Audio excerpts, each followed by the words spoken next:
Kollie, Mr. Kollie, how you doing today, sir? I'm doing quite well, though worried about the motherland, but permit me to extend my compliments to you, Mr. Stanton Witherspoon, Emmanuel, and Brother Ben, for the opportunity to appear on this widely monitored platform. I just want to appreciate the quality of work you are doing for the Liberian people. History shall remain kind to your contribution. Basically, I appreciate the opportunity. This month marks the 50th anniversary of the oldest mass-based student political movement in Liberia's history, the Vanguard Student Unification Party. As former standard bearer of the party, I just want to wish all partisans, ideologues, Star Wars, and cadres of the Student Unification Party happy anniversary. Once again, I appreciate the opportunity to appear on this platform. Thank you very much, Mr. Kollie. Thank you very, very much. We appreciate to have, your time is very important, and we understand that you being on our show, we should have a good and vibrant discussion, something relevant to the issue in Liberia. And as Brother Ben, you call him Brother Ben, and I would do the same. As Brother Ben, Senvi will relate. You guys go through the political arena in Liberia, something he experienced a lot. Let's talk politics. Let's talk about the issue about Liberia. Let's talk about what's happening now. And a lot of people follow your podcast, The Voice of Exile. However you call it, you that voice that bring about the story, but you bring about clean story. Your narrative are very clean. There is no insults.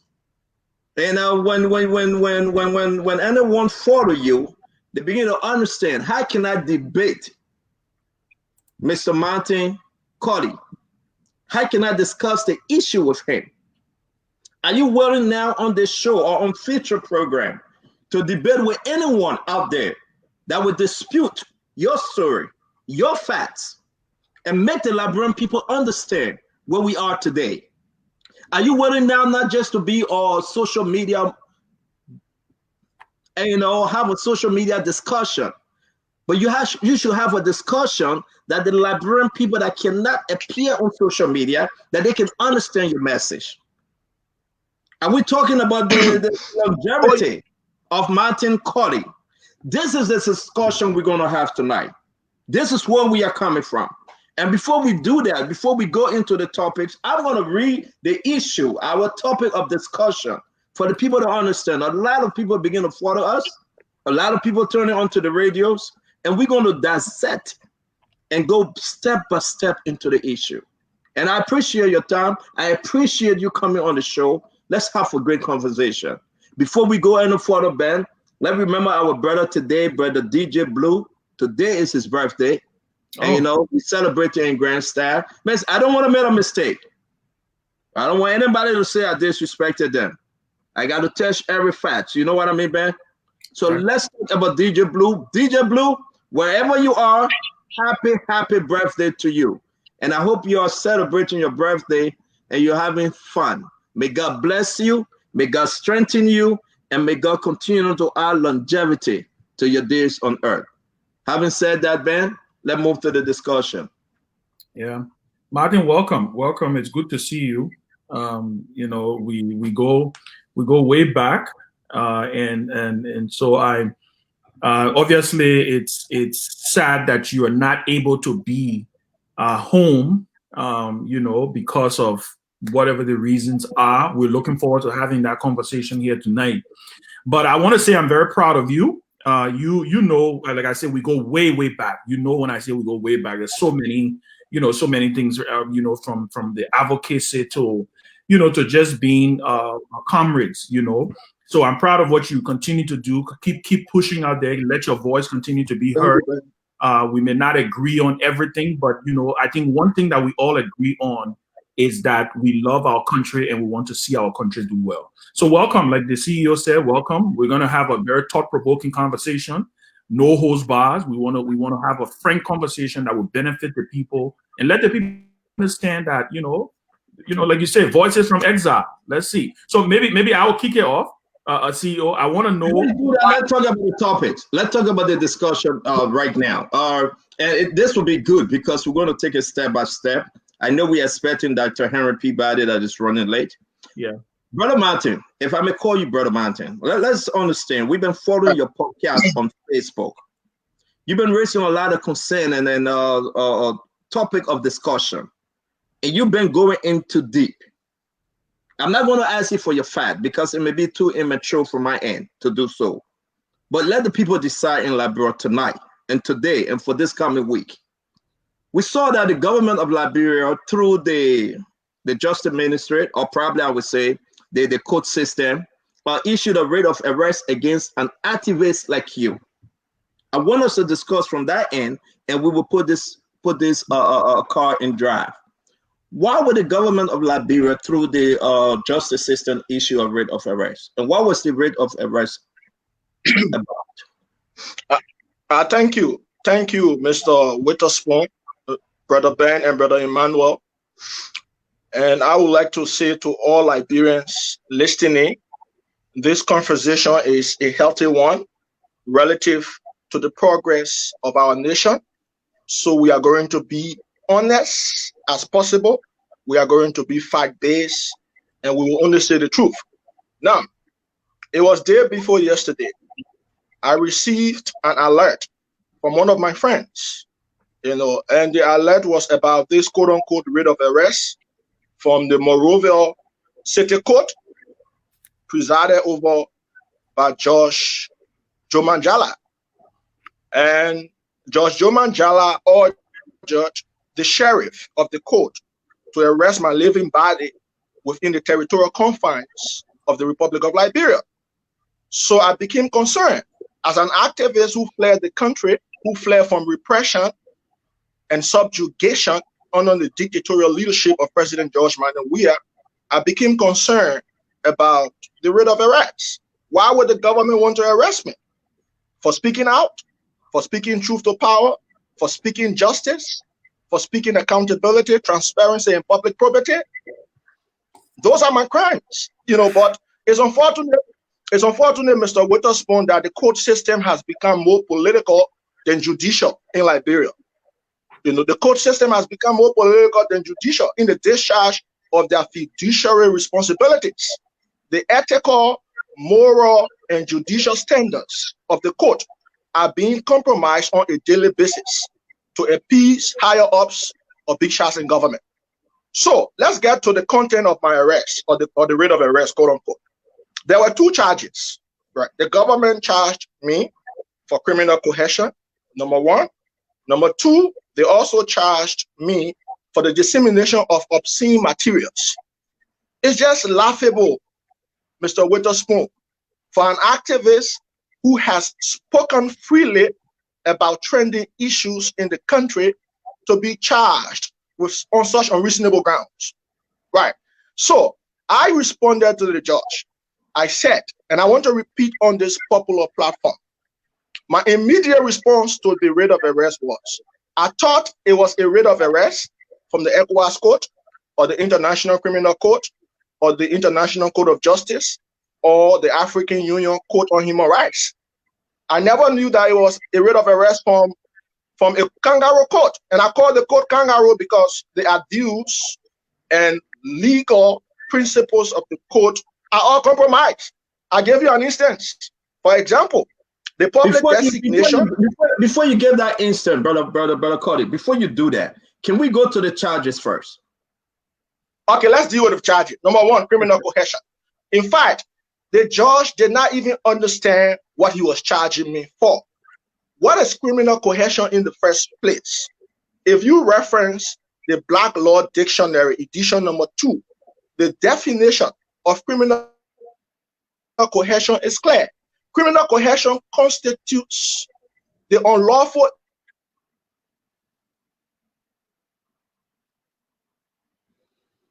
All right. So how did I coerce or Hello? Yeah, we can hear you. Hello? Okay, sorry for the interruption. breaking that word. Go ahead. I put on duress any Liberian to commit a crime. Or how did I commit a crime? By going on my podcast, Voices from Exile, to talk about the mysterious death of the 4 deceased auditors. Is that my crime? How can that be criminal coercion? So I told the judge, I did not commit any form of crime called criminal coercion. The second thing, he talked about obscene materials, the distribution of obscene material. What is obscene materials, or what is obscenity? Obscenity is impurity, indecency, right? What I did was I revealed or displayed the photo of Gifty and Albert, the late Gifty and Albert from the LRA. I displayed that photo to my audience. Does that photo constitute obscenity in the context of the law? The answer is no. The judge needs to define what is obscenity. Can I just tell you that, because we are moving against time and everybody will have the chance. You have a lot of people, million, thousand listen to you right now in Liberia. Were you the only person displaying such photos on social media? Where? Were you? Come again? Were you the only person displaying such photos on social media? No, not at all. Have there dozens of Liberians? Correct. So that's where I'm leaning to before I come back on my life. Have you seen any other arrests been made because of the photo that was displayed? No, not at all. They didn't arrest anybody. Continue, please. So this is the bias of the court, Mr. Witherspoon, and thank God you have analytically established the bias of the court. Other people displayed that same photo. They didn't order their arrest. When it came to Martin Kollie to display the very same photo, then the political establishment ran to the court to repress my voice. And what I can say to them, Mr. Witherspoon, silence is not an option. Martin Kollie will not remain silent about issues that matter, especially those issues that continue to affect our people. I can name dozens of Liberians that displayed similar photo. Why they didn't order their arrest? They didn't order their arrest. But when Martin Kollie decided to display this photo to his audience, then they ordered my arrest. It is far beyond just ordering my arrest, Mr. Witherspoon. The regime sees me as a target of repression, as a critical voice that continues to reveal and unveil hidden truths. That's the essence of the writ of arrest against me. Nothing more. How can you issue a writ of arrest for me when I'm telling you, look, I have pieces of information and pieces of evidence relative to the mysterious death of these 4 auditors? Can you create the platform for me to display my pieces of evidence? I thought you are interested in justice as a responsible government. I listened to the Minister of Justice asking Liberians who have traces or pieces of evidence relative to the mysterious death of those auditors. And I'm telling you, I have pieces of evidence. Why you can invite me or why you can summon me? Rather, you are issuing an order to arrest me. So you see the contradiction, Mr. Witherspoon? Are you seeing the bias? Are you seeing the conspiracy there? You told us to reveal pieces of evidence leading to the death of those people. Martin Kollie decided to reveal a photo, analyze the photo. If you look at that photo, Mr. Witherspoon, when you look at the nose of Gifty, the late Gifty, you will see white powder to her nose. That was what I was trying to reveal. So to inform the Liberian people. We are not coming on the description of the photo because we're going to be on the issue tonight. We're going to be on point tonight.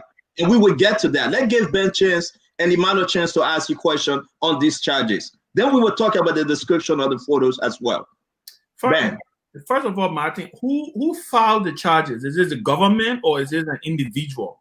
Who filed these charges against you? That's the first question I wanted to ask. Twofold, Ben. Number one, an individual. Number two, the government. Really? You know, because the government was acting through an individual. And this individual is a loyalist of the government. He is a pro-WIA publicist. So the government could not come directly to file a charge against Martin Kollie. So what did they do? They used one of their surrogates, one of their emissaries, who is as well linked to those higher assassins, to file a lawsuit against Martin Kollie. So one of the things, but in actuality, one of the things I'm concerned with, and I think Stanton can buttress here, is the government is does this look like an attempt to start to relegate the internet?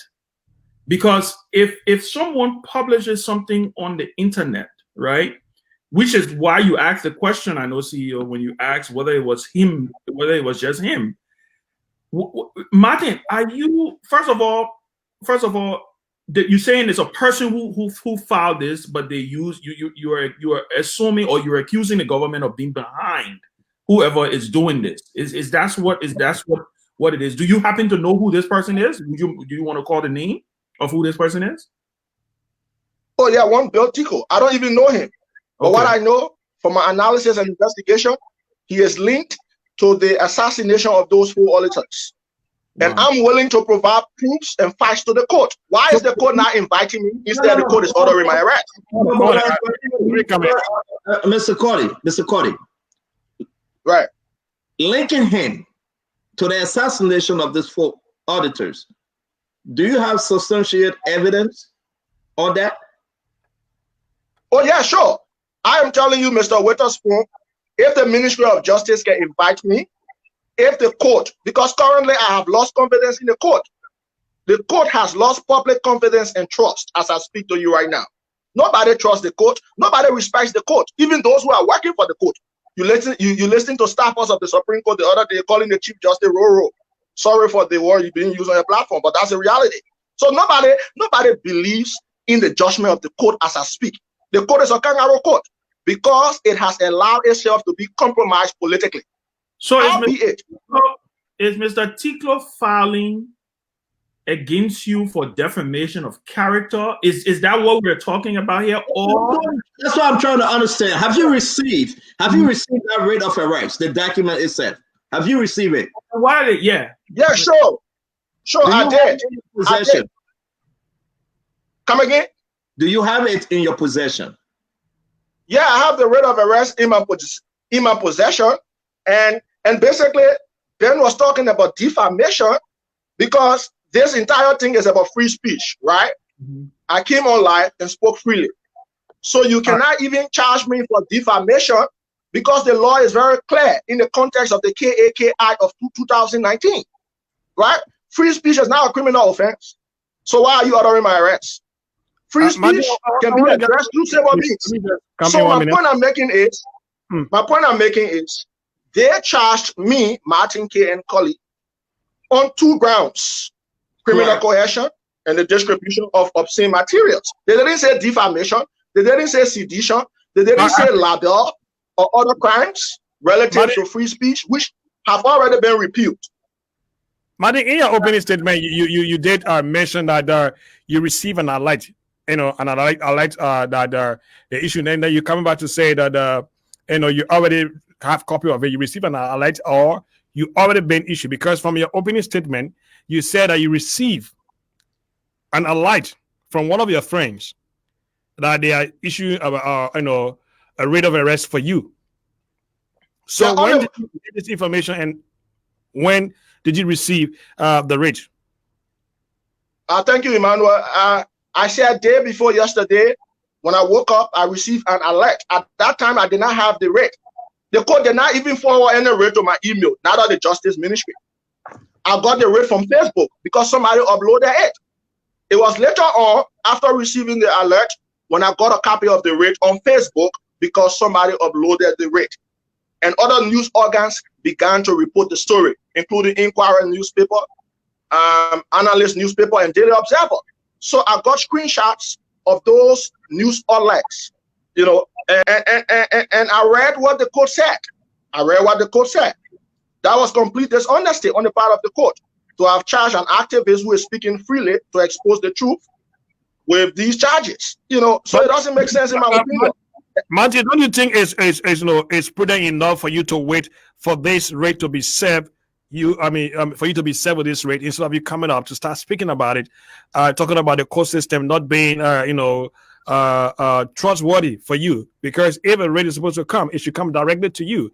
But you have not received this particular rate, and you have started already condemning the court system. So if you have a problem in the country, where do you think you can run to?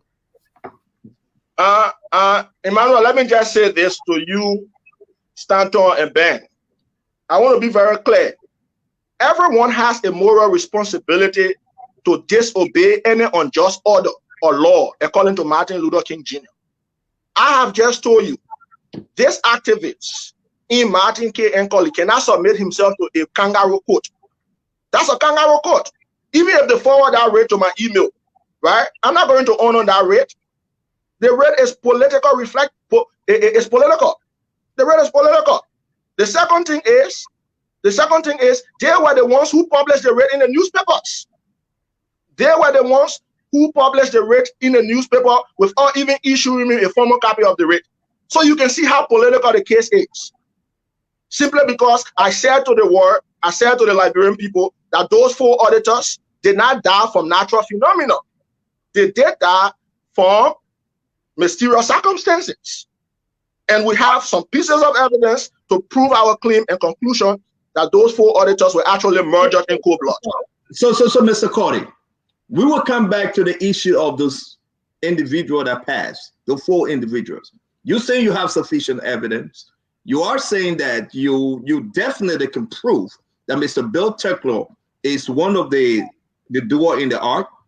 Let's put that to rest. Can we discuss about the KAK Acts? Can we talk about the KAK Acts in its substance that gave you the right to publish whatever you want to publish on Facebook and then be protected at the same time, that make this rate of arrest non-void whatsoever? Can you elaborate on the KAK Act?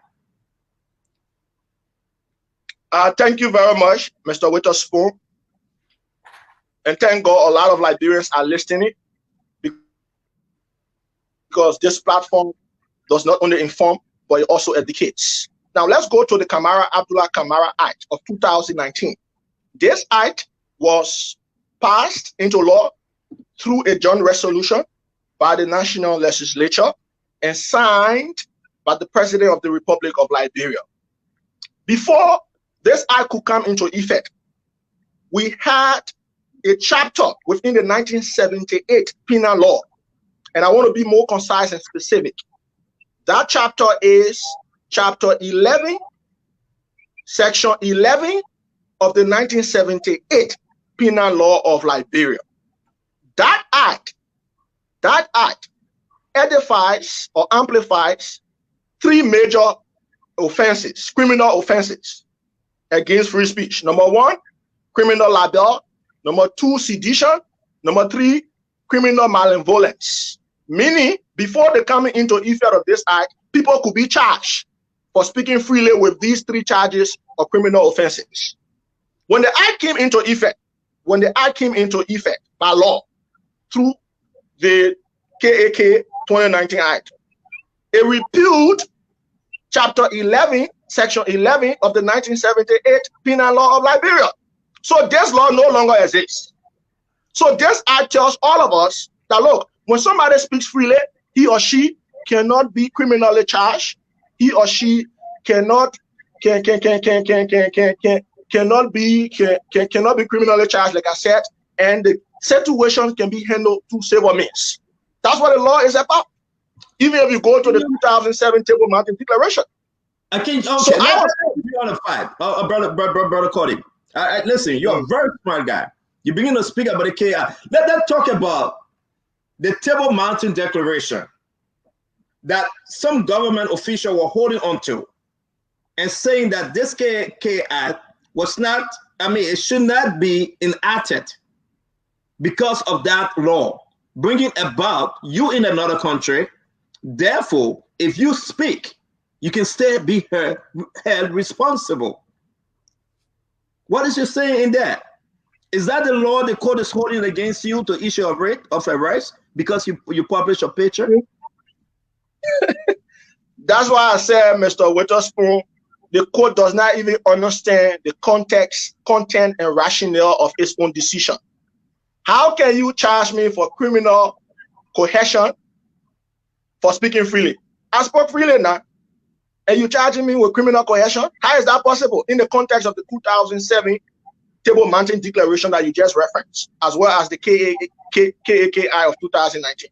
These were the very same people who benefited from the 2007 Table Mountain Declaration under Ellen Johnson Sirleaf. I listened to Akaros, Gray, Moba, Molu, and a lot of them quoting the very 2007 Table Mountain Declaration. Today, it has become a taboo because Martin Kollie and others are speaking out against the SSS and ministers in government. So, what happened yesterday, in their opinion, was wrong. But what is happening today under their leadership is right. It is right now to criminally charge Martin for speaking freely. But it was wrong yesterday to charge Akaros, Gray, and Moba, Molu for speaking freely. Martin, are you seeing the contradiction? Martin, yeah. Do you believe there is an attempt to keep you out of the country? Certainly, and that's why I admire your brilliance so much, Ben.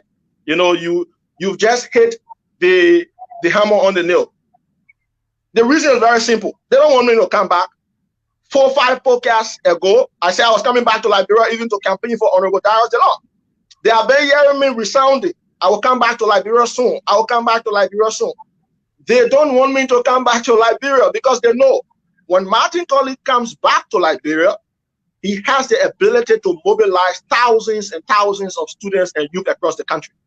Before I fled the country on the 13th of December 2019, I was commanding thousands of youth and students across the country as a student leader. You know, so they understand the power of Martin K. and Kollie. The very first protest in our country, Mr. Witherspoon, Emmanuel, and Ben, that took place was led by Martin Kollie. When nobody could challenge the regime at that time, people said President Weah was the most popular president in the world. Bring back your money. The history is there. Right? Exactly, Ben. They bring back our money protests. We brought thousands of Liberians out to call on the international community to bring pressure to bear on the Weah-led government relative to the misuse and abuse of public resources. And I was very succinct. Martin, how do you intend to fight this? What do you intend to do? Can you tell us how do you intend to fight this? What is your, well, I shouldn't say what's your strategy because you probably may not want to give your strategy, but what's your next step? What are you going to do? You have an indictment hanging over your head, you know, call it kangaroo court, call it whatever. The courts have issued an indictment. If you were to land into Liberia tomorrow, you will be arrested. What do you intend to do? Ben, let me say this. You know, the father of psychoanalysis, his name is Sigmund Freud.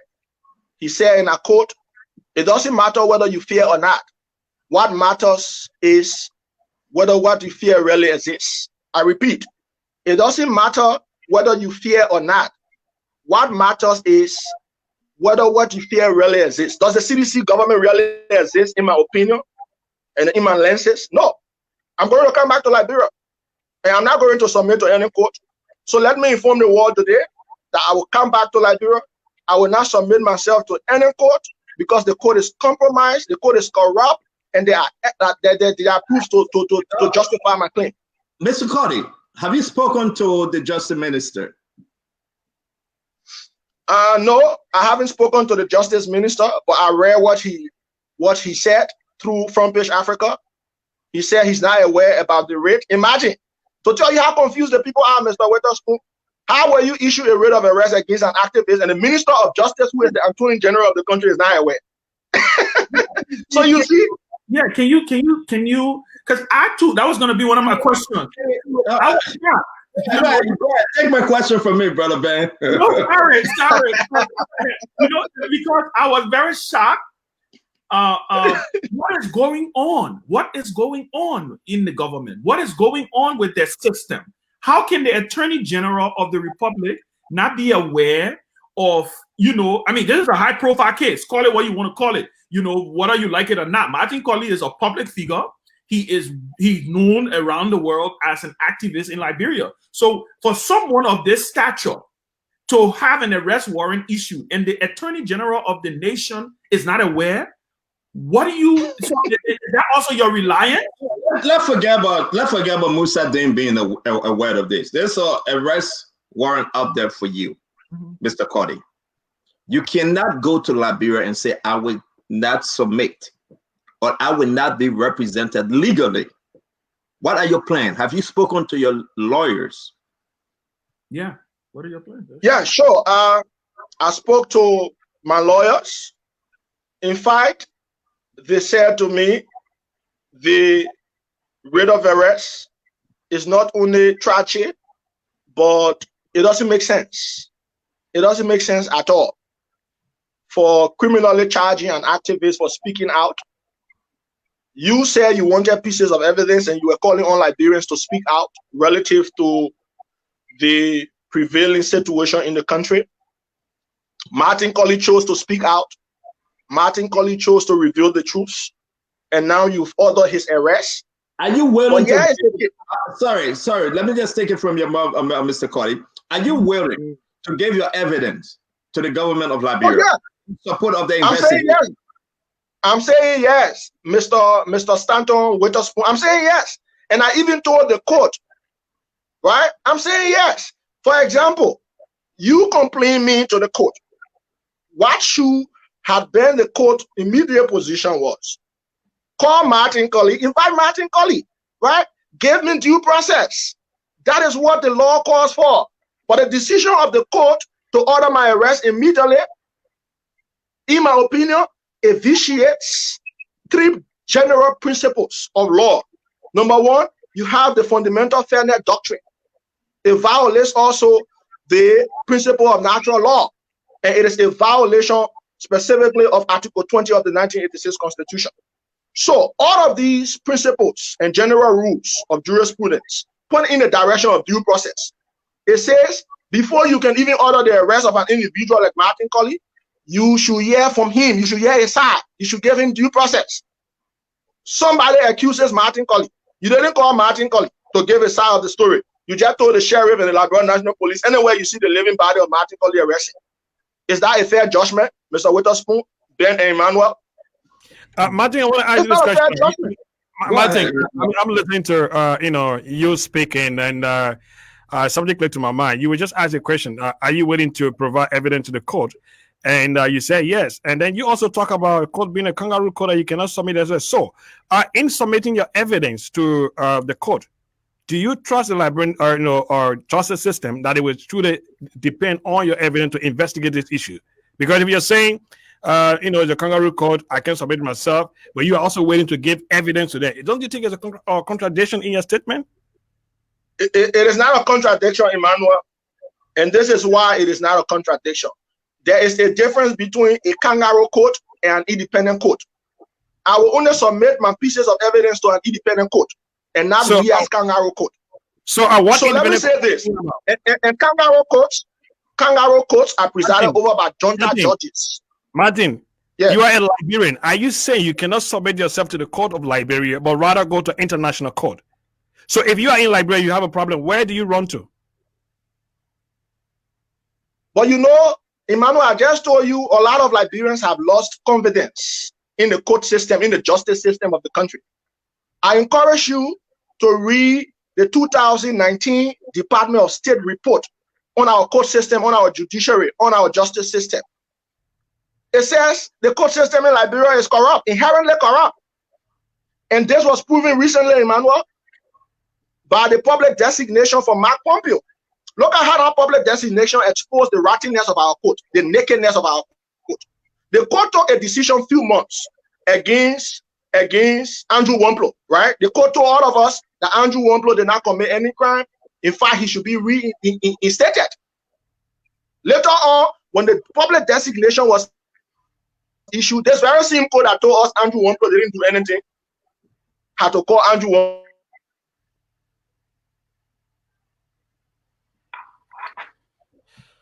back. It was. So the court is not independent. It's an independent court. Probably the ECOWAS court, or the International Criminal Court, or the International Court of Justice, or the African Union Court on Human Rights. Those are the courts I trust. I don't trust any court in Liberia, neither the Supreme Court. From the Supreme Court to subordinate courts, there is flagrant violation of the very judicial canons of the country. Okay, if you believe that you are right, again, I will go back to what I said before. You should remain in conversation with your legal team, because Liberia too have a justice system. You may say it is kangaroo system, but let your legal team try to defend you the best way they can, when especially you are saying you're going back to Liberia. as we begin to rest on that issue about your arrest, I think we have said a lot, and we will come back in the near future to discuss that. Let's move to the next conversation for today. Emmanuel, if you please, you can take a break that we can get some water, or else we can just flow through. You Okay, produce. Calm down. He's on fire. He's burning so hot right now. I'm gonna give a time to Webby face. Very interesting conversation, you know. Coming back before the break, ladies and gentlemen, you that follow up, we're going to talk about the autopsy, the pathologists, and the conflict of interest when it comes to the death of our brothers and sisters from the LRA.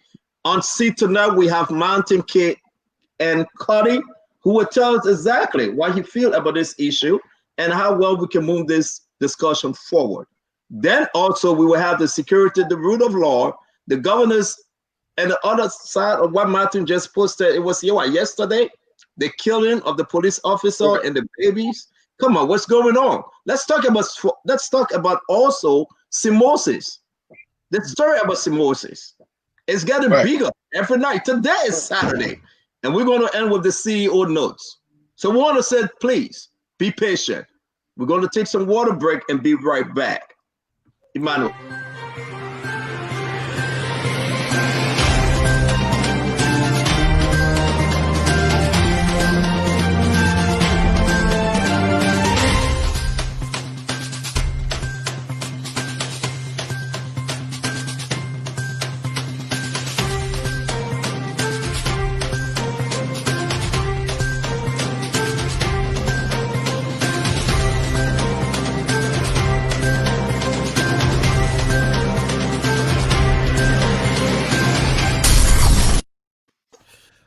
Okay, welcome back to the Spoon Talk. Yeah, live on Spoon 107.5, Fabric 101.1. We're live on Facebook at SpoonTv Live and Fabric TV Live. You can follow us on YouTube as well on SpoonTv Live, or you can just join us on www.spoonfmradio.com to listen to this particular program.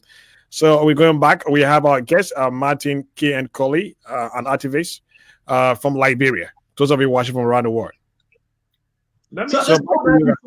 To our discussion, Mr. Kollie, and you know, a lot of people now, they're going to take side. Oh, that's been on the show. It's okay. The CEO is back. It's fine. And we have in the house, Mr. Kollie. Martin, why you left Liberia?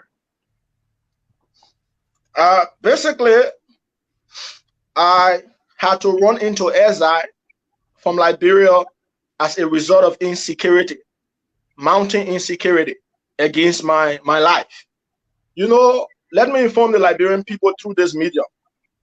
After I led the 16 billion protests, as well as the Independence Day protests that compelled President Weah to have declared his access on the 27th of July 2018, the government began to pursue me, viciously pursue me.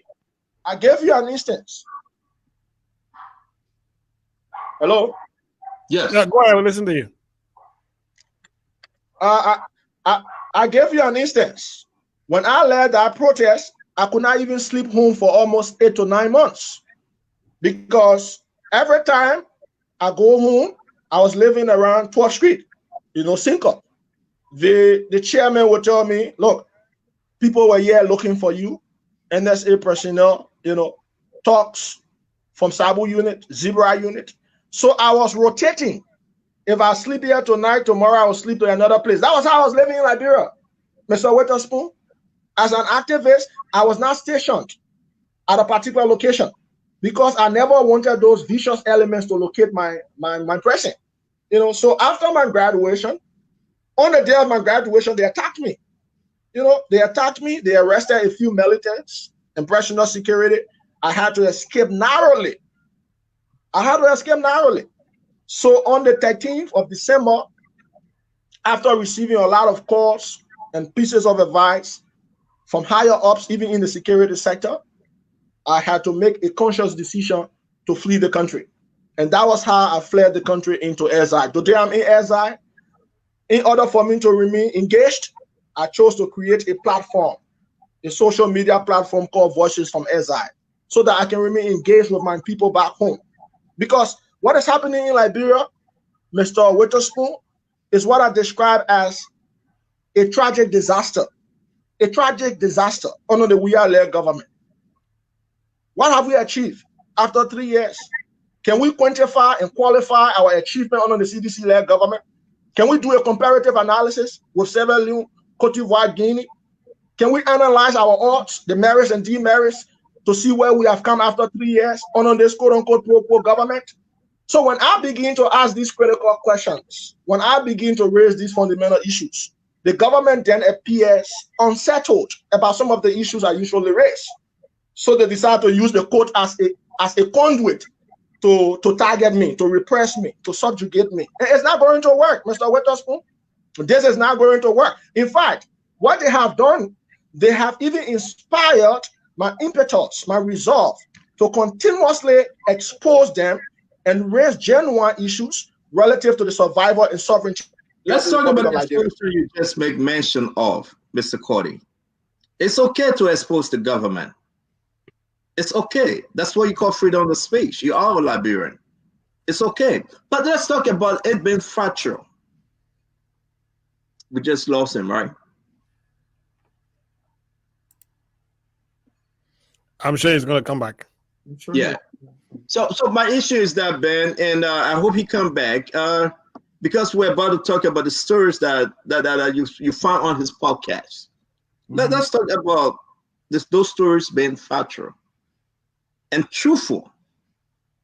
And, and that's why I was going with my question, because you can say what you want to say about the government. It's good, but your story must be truthful. Yeah, but Theo, also, in as much as your story must be truthful, but there is no look. I don't think there's a justification for someone to feel threatened within their own country. Whether listen, in the very United States, you have conspiracy theorists. You have people who believe that the U.S. government planned 9/11. There's so much conspiracy theories that. So whether it's truthful or not. I think gone are those days. We should have been past those days when people are pushed out of the country or out of the country or made to go into exile. Hold on, brother Ben. We're getting a feedback. Mr. Kollie, can you check your devices, please? I think it's from somewhere else. No, it's good now. Think it's good now. Thank you. Go ahead, all right, man. thank you. But so like I said, I think look, I'm sad because I really thought we had passed those days. Like, I mean, we've graduated. I don't care what. Look, government. I don't care what someone says. I understand people have to be freedom of speech comes with responsibility. But for us to go back to the days in Liberia where people feel, and it's not just Martin, Julius Jensen, I understand too, has left the country because he feels his life has been threatened. He's the editor, one of the editors of the Parrot newspaper. These things are troubling signs for our country, for our democracy, and it doesn't look good on the government. But Martin is back, so I want to segue into something quickly before I lose that. You mentioned that you're getting ready to head back to Liberia.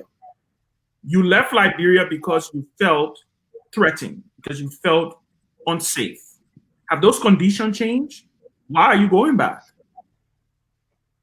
Quite frankly, Ben, you know it very well. Likewise, Stanton and Emmanuel, they know very well all is not well. These are tough and difficult times.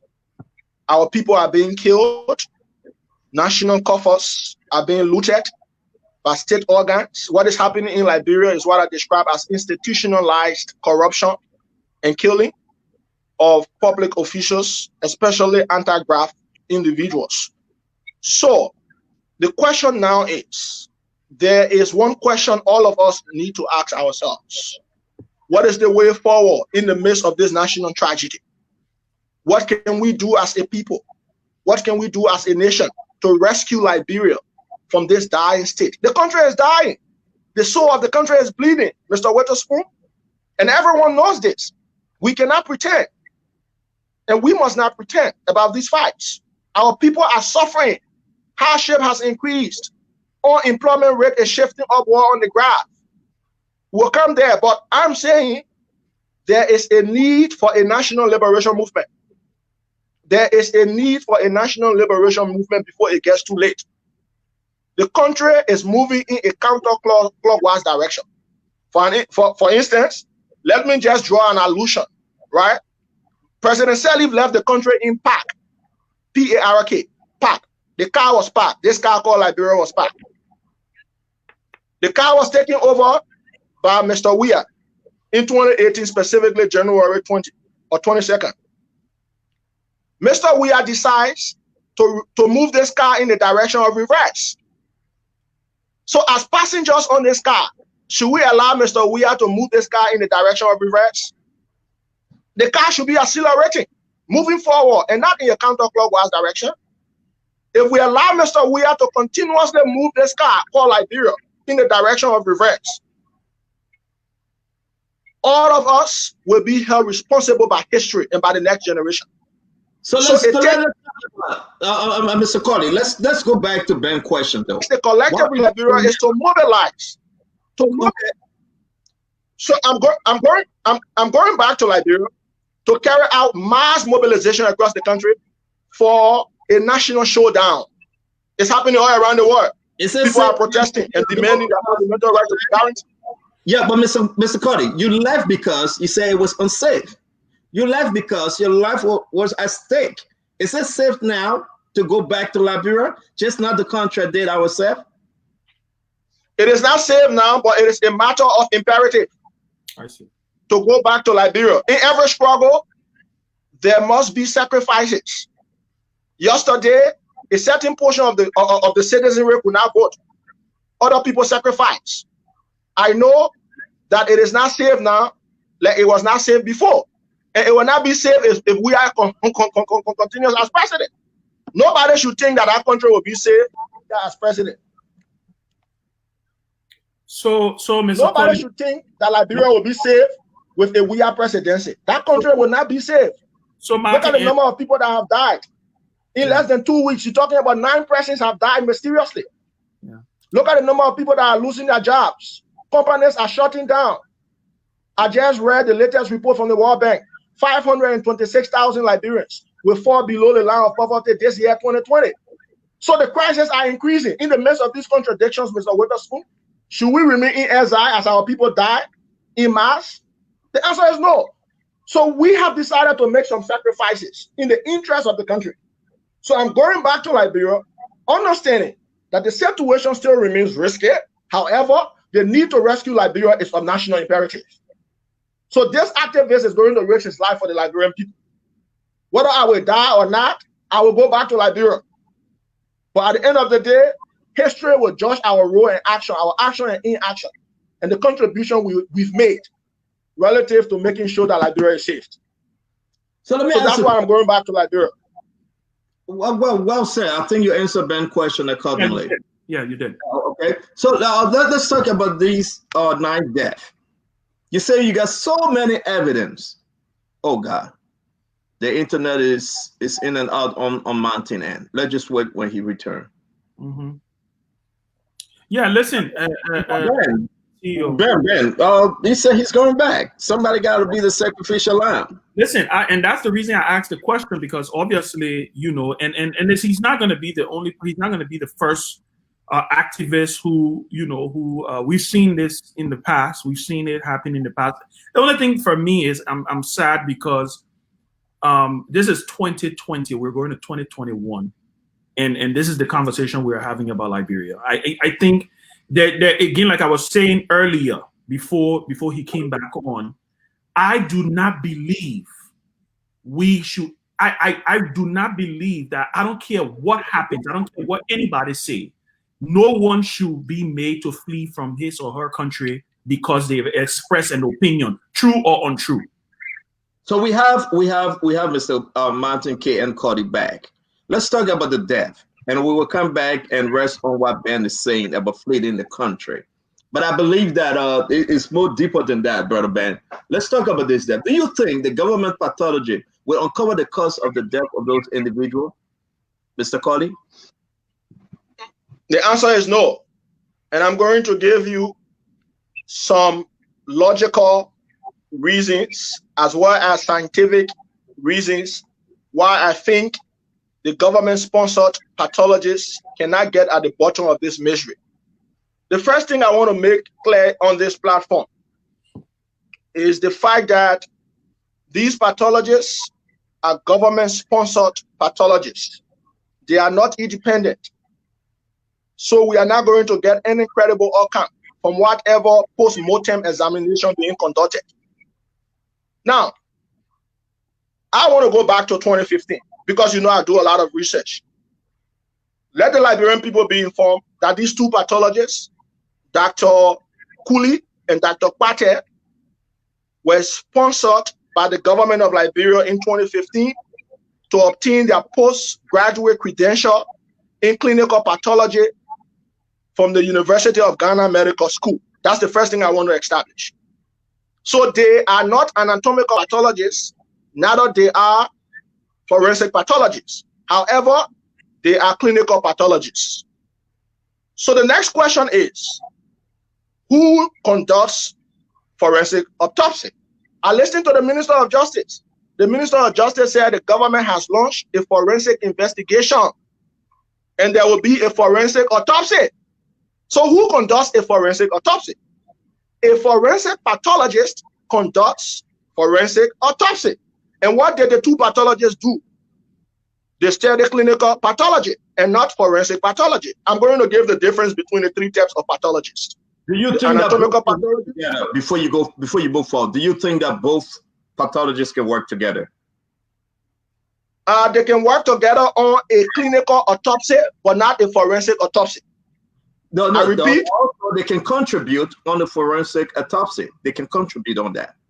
Exactly. I agree with you. I agree with you 100%. They can contribute, but they cannot conclusively tell us the outcome in the context of forensic autopsy because clinical pathologists have limitations. Clinical pathologists have limitations, but forensic pathologists do not have limitations. Forensic pathologists can do the work of clinical pathologists as well as anatomical pathologists. But clinical pathologists cannot do the work of forensic pathologists and anatomical pathologists. Now, I want to give the difference in a more practical term. When we talk about anatomical pathologists, they deal with tissue specimen. That's what they investigate, tissue specimen. Clinical pathologists can investigate fluid, like urine, blood, sweat. Those are the things they can investigate. But forensic pathologists can investigate unexplained deaths. Unexplained deaths. So they consider both anatomical and clinical. So this is why Mr. Kollie, please, sorry to jump in and interrupt. I want us to take it slow for a better understanding. We will believe that Liberia have the clinical, forensic, and all those other pathologists you are talking about. I have learned that Liberia has two forensic pathologists, and I'm in contact with one of them.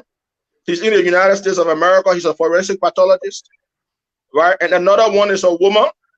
I haven't established contact with her yet. So yes, Liberia has like two forensic pathologists who are qualified and competent. Now, nobody should get me wrong, Mr. Witherspoon. I'm not saying Dr. Kollie. I'm not saying Dr. Kollie and Dr. Pate are not qualified. No, I'm not saying that. They are qualified, they are competent. But what are they qualified and competent to do? They are qualified and competent to conduct clinical autopsy and not forensic autopsy. I see. So nobody should get me wrong. So I am saying to the government, you announced to us that there will be forensic investigation through forensic autopsy. Why are you hiring the services of clinical pathologists? It's a contradiction. It means that we'll not get at the bottom of this mystery because clinical pathologists cannot do the work of forensic pathologists. So let's hire forensic pathologists to conduct forensic autopsy. That's my argument right there. When I raise this argument again, they run to the court to issue writ of arrest against me. So this is how they've been operating. You see? This is how they've been operating. I have a 240-page report of the qualification and competence of the both pathologists. 240-page report. I can even share with you, Mr. Stato. I have done a lot of research about these two pathologists. They are clinical pathologists. They are not forensic pathologists. So why are you deceiving the people? As a responsible government, truth telling should be your hallmark. Have you spoken to the individual here in the United States who is a forensic pathologist? Have you spoken to him? Have the government invited him or the other person to Liberia to help with the investigation? Yeah, I've spoken with one of the two forensic pathologists, Liberian pathologists, who did forensic. And one of them has said, Martin, I have followed the work you do.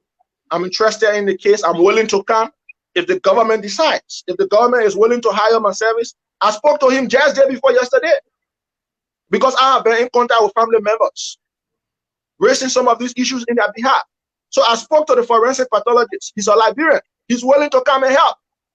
So I am not saying we should exclude government-sponsored pathology, but in order to ensure independence, credibility, and non-interference, we should hire the service of other independent forensic pathologists who are willing to come and help us.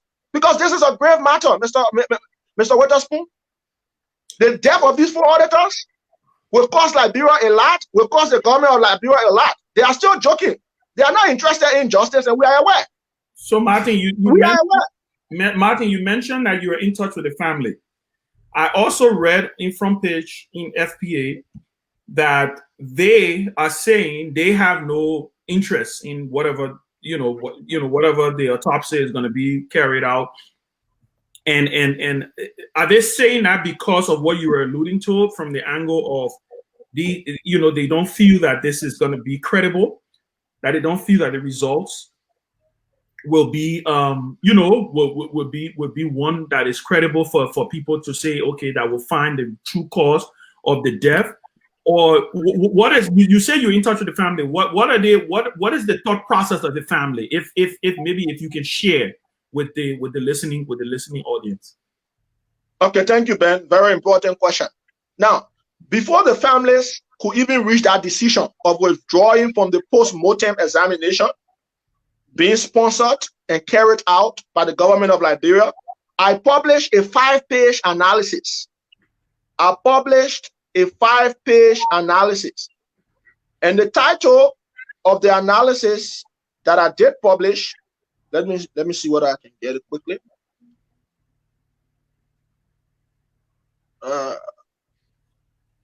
Okay, the title of the analysis I published was Pathologist, Autopsy, and Fights.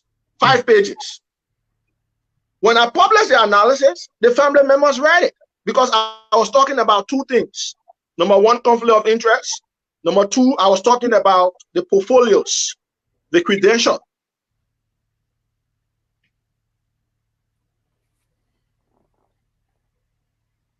Of the 2 pathogens. The families read what I wrote. And what I wrote was research. They could not argue. Because I have in my possession 240-page report on those 2 pathologists.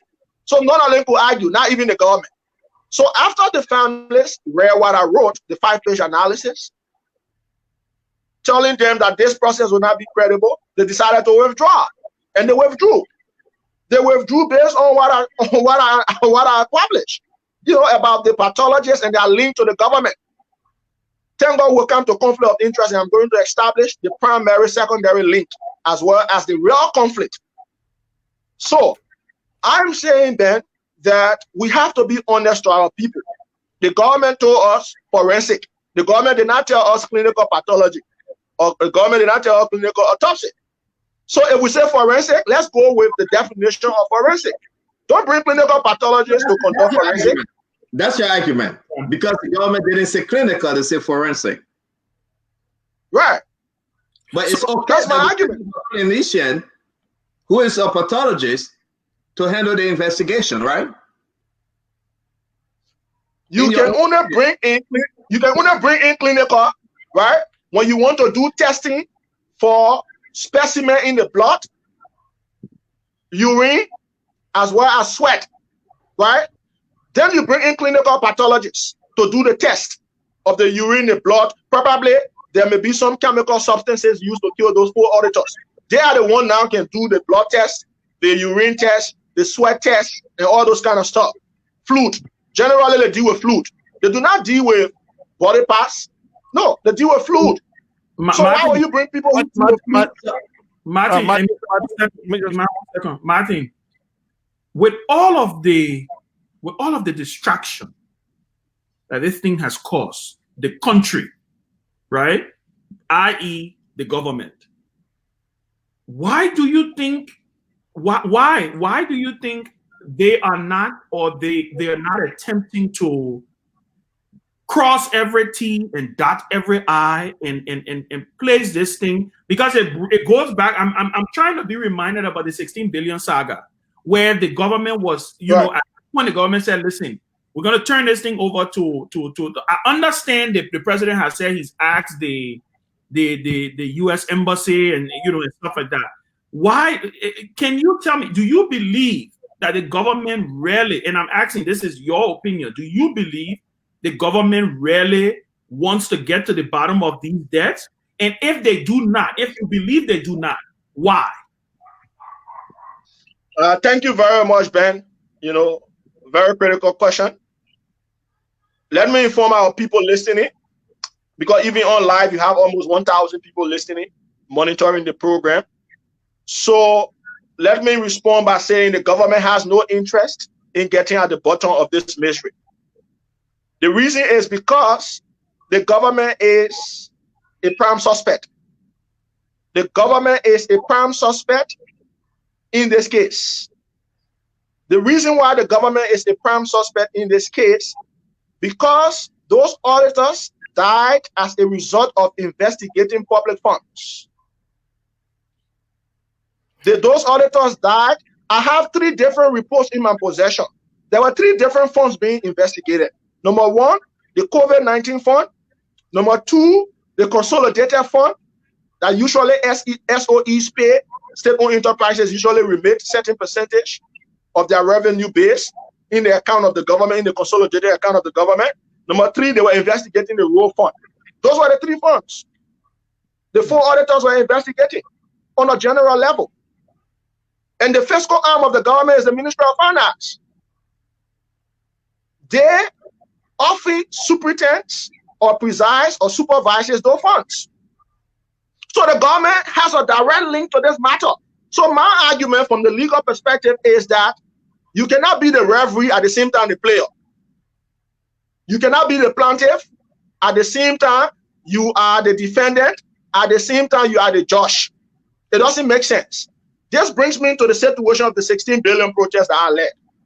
What did we call for when we led that protest, Ben?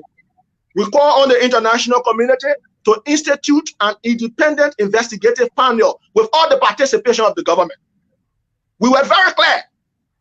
When I took thousands of people to the U.S. embassy and met the ambassador, we were very clear in our message. The government should not participate in this investigation. The U.S. government had to listen to us. That's why they hired an independent financial firm called Crow. Crow was hired. Crow has no relationship with the government, no relationship with any individual in the government, and they did their investigation. All they requested from the government was answers to certain questions, documents, and so forth. So in this case, we are saying the government is the prime suspect. Those people work for government. They were working in government, LRA, RAA. These are anti-graft public institutions. So they were working for government. So how can the government judge ASAP? Does that make sense? How can the government investigate ASAP? So we are arguing that this government is a party to this crime. You cannot be a party to a crime, then you are the investigator. You are the complainant. You are the judge. It doesn't make sense. Mr. Kollie, let's just hold you to that point. You are implicating the government. Do you have the hard evidence? We agree that these were members of staff, auditors, managers of the entity that you just mentioned. But do you have hard evidence in the direct death when it comes to the government? Oh, yes, sure. Quite frankly, as of Monday, I will begin to publish the audit report that Mr. Emmanuel Niswa was working on. It was government related. I have pictures to show how those people were gruesomely murdered. 4 of them, I have the photos of 4 of them. And I can tell you how they were gruesomely murdered from those photos. They are very, very much pathetic. Those photos, when you see them, you cry. Photos that are Martin, on this issue of gentlemen, I'm begging you. I want Mr. Kollie to just answer the question directly. We understand about the photos. We understand about the work that they were doing as auditor, the investigation they were carrying on. But let's just talk about the direct involvement to the killing of those 4 or 9 individuals. Did the government send someone to kill them? Do we have evidence that they were killed by members of the government? Do you have fingerprints? Do you have a video camera that yes, those things were done by the work of the government? Because let's be legal for 1 second. You can have suspicions, but it's your suspicion leading you to the hard truth that somebody entered into Mr. Yenswa's house, and you can identify that individual that yes, he murdered Mr. Yenswa.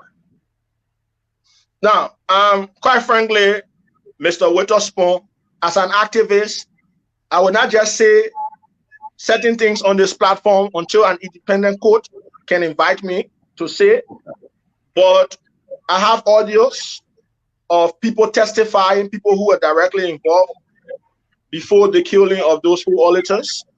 I have pictures, I have the audit report, and I have other pieces of evidence. You were talking about fingerprint. I cannot say from that angle, because for you to determine whose fingerprint and what have you need forensic investigation.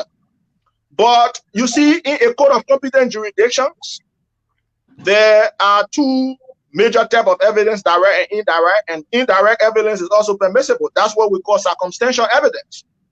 So indirect evidence is also admissible and permissible in court. So what I have are indirect pieces of evidence. They can also be used in court. So what I'm saying, because for us to have direct evidence now, we need forensic. We need to conduct forensic autopsy and investigation. And that can be done by forensic pathologists and not clinical pathologists. So what I'm saying, I have pieces of indirect evidence. Okay, now Mr. Kollie, we're getting it very clear. They are indirect evidence that you have. You don't have the hard truth evidence that Mr. Witherspoon enter into this house and commit this murder, God forbid. You don't have that.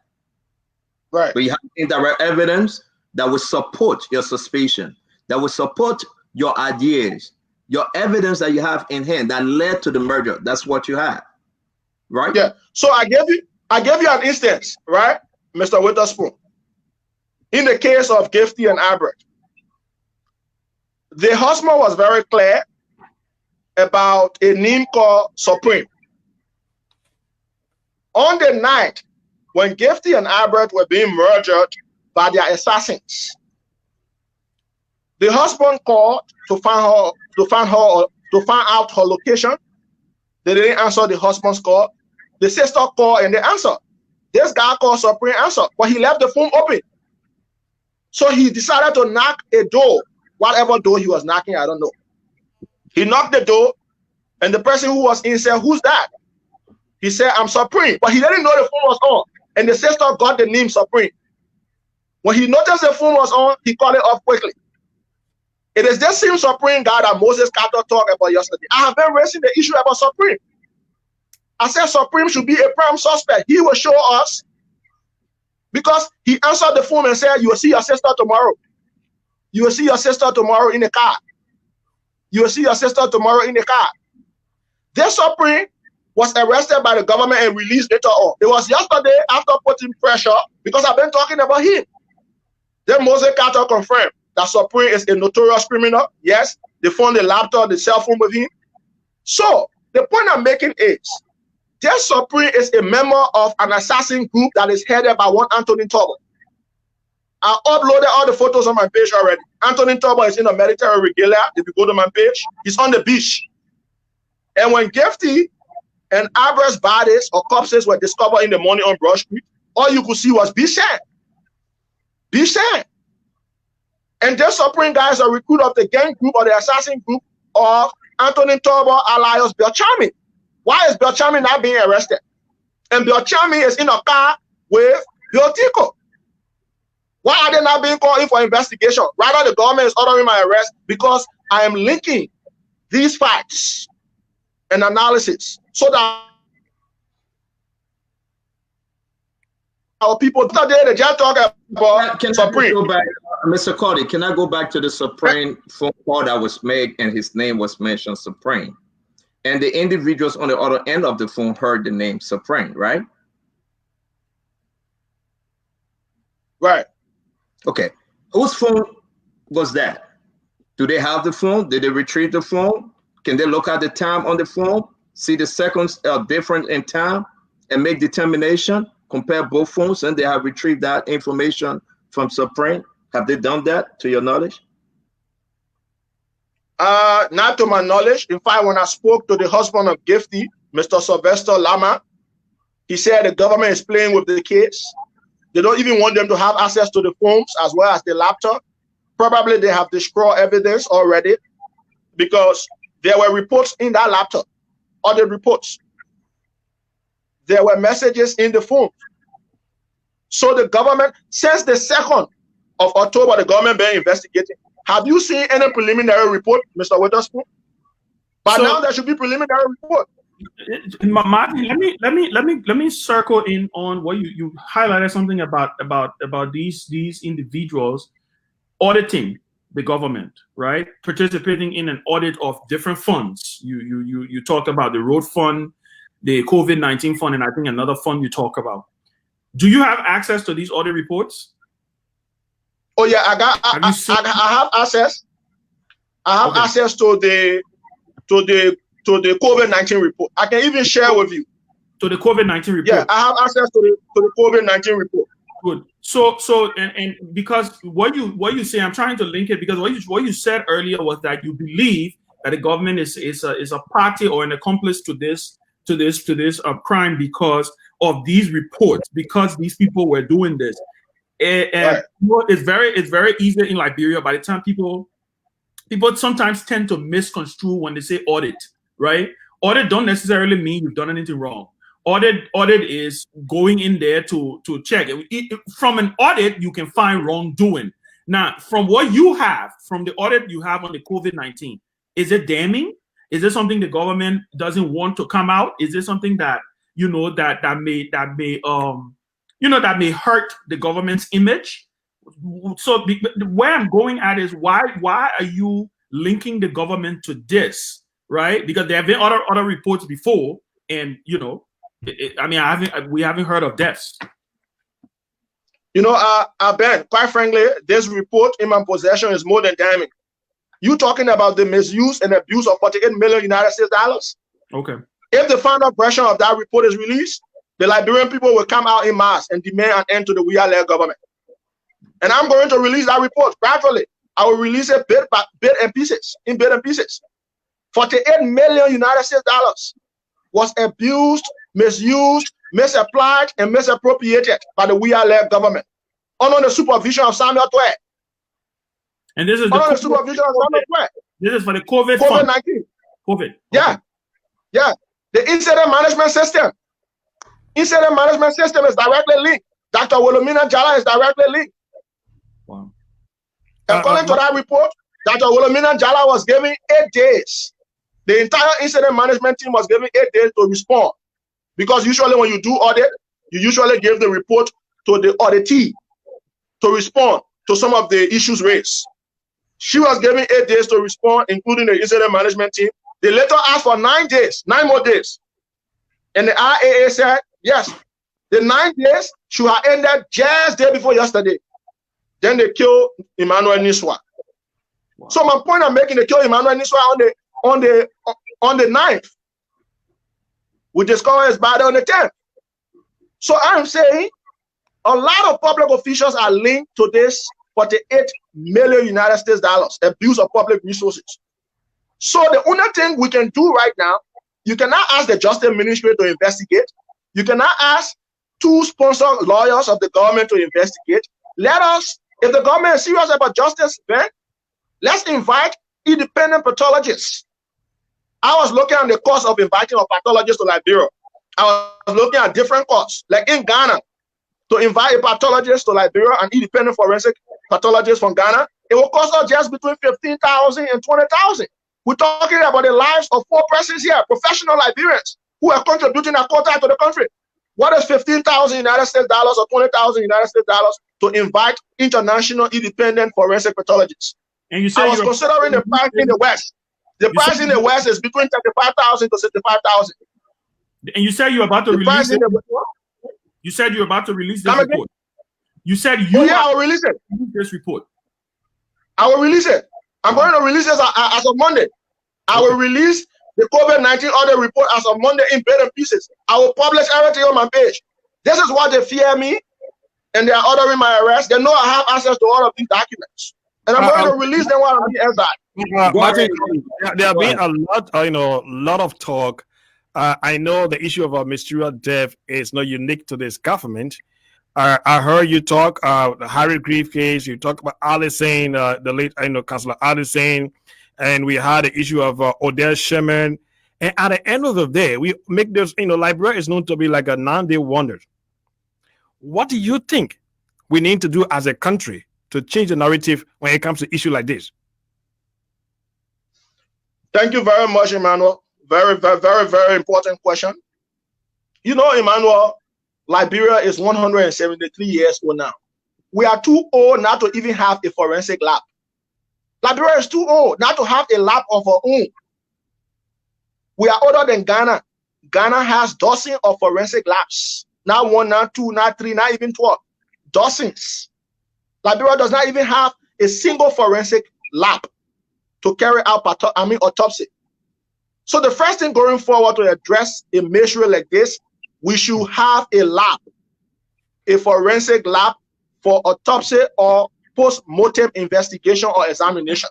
That's my first recommendation to this government or any other government that will come after. The second thing we need to do, Emmanuel, we need to train more pathologists in different types of pathology, whether clinical, anatomical, or forensic. We need to train a lot of doctors.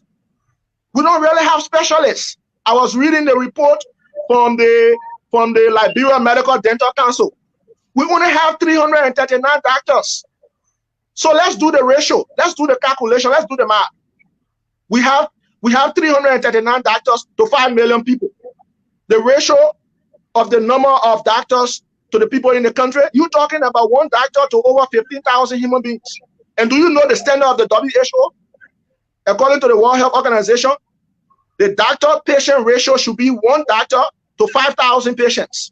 In Liberia, it is 1 doctor to 15,100 patients. So I think we need specialists. We don't just need people who do general medicine. We need to invest in specialists, specialist doctors. Besides just having a forensic lab, you need specialists to run the lab. We can always run to Ghana. We can always run to South Africa. We can always run to the US. We can always run to the West for solution. We are 173 years old. Okay. What do we have to show for this age? Mr. Kollie, just to be very clear, Emmanuel, Ben, we made some invite to some members of the government, and they promised to show up, and I thought we were to have them now, and that they can question Mr. Kollie, but apparently they are not showing up tonight. And you understand that they will not come, Mr. Witherspoon. They will not come. Call them so we can debate, Mr. Witherspoon. I'm gonna drag you in here again when we have them. I'm gonna bring you back because this is very important for us to have a clear discussion. It's not about we taking side. It's about having the discussion and let the people understand in Liberia, not only on social media. They need to understand in Liberia what's going on. Can we just move a little bit to politics? Yeah. I know we're going to have you back again, Mr. Kollie. I know you're going to come back that we can discuss this issue. You're going to make some of your release. We're going to ask you a question after you do that. And we're going to come back to talk about the end games with this investigation. Before we leave this conversation, though, you want us to talk about Moses, or we should hold that for another time? We can talk about Moses. We can talk about Moses a bit, but I just again want to extend my inner sympathy to the bereaved families of those 4 auditors. And I also want to call on St. Moses to bring those cases back, because if you monitor my podcast yesterday, I played the voice of St. Moses. He didn't even know how I managed to have gotten his voice. He was giving conflicting accounts. The first thing St. Moses said was the town people ran to him. He was sleeping. His partner and the town people ran to him and said, oh, the kingdom capsized. The 3 children got drowned. Later on, investigation was done. The town people, including the town chief, said no kingdom capsized. No one got drowned in their water. They say St. Moses said he knew that that water had a society of more than 123 persons. But it was midnight when he sent those children on that water, according to him, to come to Morovia for Hendy Bond County. Does that make sense to anybody? I want you to listen, because we're trying to have a program that we will invite the parents, the family members of those individuals involved. And we're trying to get also a spokesperson from St. Moses that will come along, that we can have a discussion on the Spoon Talk. It's very important. You know, a lot of demonstration been going on then in front of St. Moses. I think St. Moses is in Gainesville, correct? Yeah. Right. Yeah. Topo Village. Yeah, Topo Village. It's along the Somalia Drive, right to Topo Village. Yeah. Correct. So what we're talking about right now is that we're trying to get in contact with the family members, that they can appear on this show, that we can have a clean discussion, and then we can bring you back to follow up. Well, we pray that those boys, that they can return in a good form to their parents, man. We pray that happen. Yeah, because the point is, Mr. Witherspoon, those boys haven't died. St. Moses is testing the water. But in the coming days, we will increase the pressure. What I have to say relative to conflict of interest quickly, because of time, I just want to draw the line of conflict of interest between the pathologists and the government. So, Dr. Zopon Pade, who is one of the pathologists, is the blood brother of the Deputy Minister for Fiscal Affairs of the Ministry of Finance, Samora Wolokoli, from mother's side. From mother's side. That's a primary link relative to conflict of interest right there. And the Ministry of Finance has a direct link to the COVID-19 fund and other funds. Then the wife of Dr. Kollie is the chairperson of the National AIDS Commission of Liberia. She was appointed by the president. And she's also an influential member of the board of the JFK, John F. Kennedy Memorial Hospital. And these two doctors also work in the histopathology department of the JFK. They are paid by government. So the same government they are paid by is the same government that is hiring their services to conduct a quote-unquote forensic investigation. So you see, there are many links of conflict of interest here, but because of time, I can't go into everything. But I thought that we're also going to talk about the crisis in the banking sector, which of course I was prepared for, to tell people what the truths are. Why no money in the bank on economic perspective? That's what I'm trying to go towards, because we got two other topics for discussion. We got the liquidation issue, and we also have politics, talking about the December 8th election, the scheduled protest that is coming up. So if we can be fast with the question, Emmanuel or Ben, let's just jump right into it. Talk about what is happening. We lost him. Yeah, he'll be back. It's the internet. Yeah, I think we don't really have a luxury of time as well. We're running out of time. So if you can come back so that we can go to the discussion point very briefly. And then we also have to give our audience opportunity to... Exactly. We have to give them time to ask questions. You are right. Probably, like I always say, the Spoon Talk is a conversation platform. And some of you guys have your own question that we may not have that time. Maybe we didn't think about it. You can ask the question, or you can also, You're reading the comments.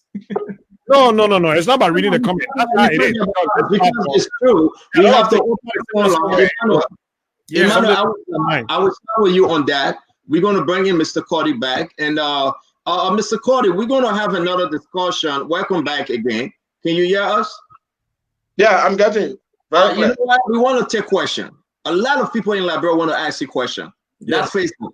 So we just want to jump straight into politics. Yeah. We will bring you back and talk about the liquidation issue with the banking system.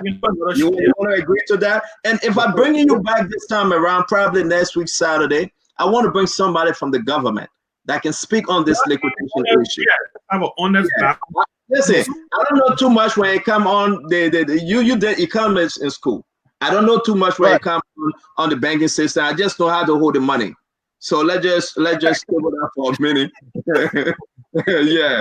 Right. But let's talk about politics, though. I want you to talk to us about the stage protest that is coming up. I think the 28th or whenever next week. Ben, you can tell me with your question after. Go ahead, Martin. Okay, I just want to inform the Liberian people that Voices from SI, a pro-democracy, pro-advocacy, pro-people, and pro-progressive platform, Voices from SI, VEX for short, endorses the protests of the CPP. You know, people wonder why I'm endorsing the protests. I am an activist, yes. I'm now a member of any political party in Liberia. But there is something called solidarity formation in the context of politics. For the sake of the national interest, I'm endorsing the protests. For the sake of the national interest, I am calling on all students. I am calling on all youth, marketers, teachers, pimping riders, motorcyclists to join the nationwide protest of the collaborating political parties as of the 28th of this month. And the reason is very simple. Most Edicians think that protest is a taboo. But yesterday, CDC had the highest number of protests in the political history of the country. Since 1847, no political party has demonstrated or protested than the CDC. CDC held caskets on their heads. Seditionists were seen with caskets on their heads. Nobody questioned their resolve to challenge the power that be at that time on President Selly.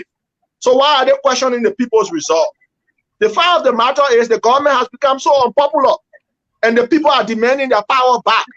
President Weah does not know that the power he has is a borrowed power.